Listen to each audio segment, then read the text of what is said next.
way that we've designed the site, it does have a little bit of something for everybody. The Manatee Viewing Center, which is right up the road, is where the heart of it will start. You know, that's open 6 months out of the year. It's free to the public to come in and view the manatees, and so we ask the question, you know, how can we get those people even a greater exposure to what we have going on here in Florida? And the visitor experience down here will work on a lot of different levels. Those individuals that are interested in just coming and experiencing Florida will be able to come out, rent a kayak, go out and explore the mangroves, and just come down here into a place that is, you know, it's out away from everything, and really experience it for themselves.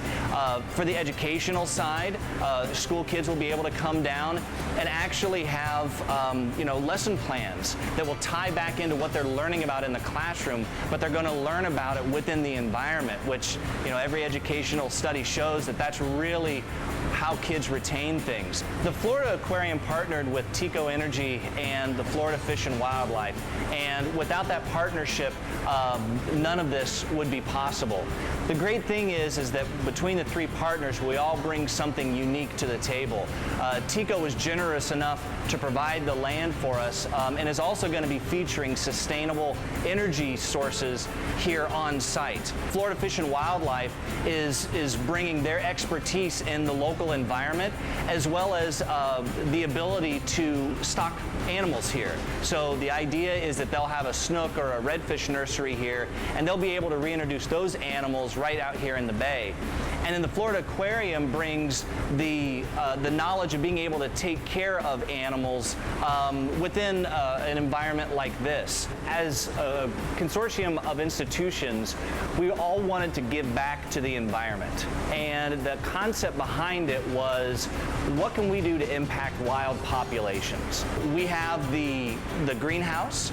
When we build the rehab center, we're going to have places where the public can come and actually interact and view our rehabilitation center, our veterinary center that we're building down here, and they're going to be able to have that interaction with the people who are on the ground doing the actual research.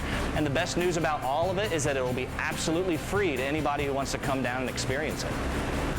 The coral greenhouse that we're standing in right now is being used to take corals and take those animals and really work with them to unlock the answers to the questions of how they reproduce in the wild.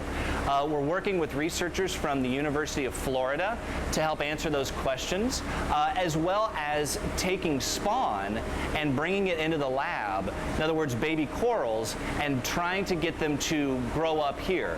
One of the problems with the specific species that we're working with in the wild, staghorn coral, is that there's so little of it. When it spawns in the wild, two different groups of coral aren't even close enough for the spawn to fertilize with each other, which is what you need. So what we're trying to do is essentially be the middleman and get those two groups of spawn together, bring them into the lab, grow them up, get them to spawn again in the lab, and then take those new colonies and reintroduce them into the wild.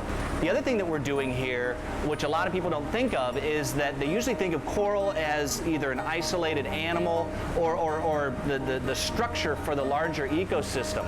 But there's other animals that play a very important role in making sure that coral is healthy in the wild. And one of those animals is a type of long-spined sea urchin.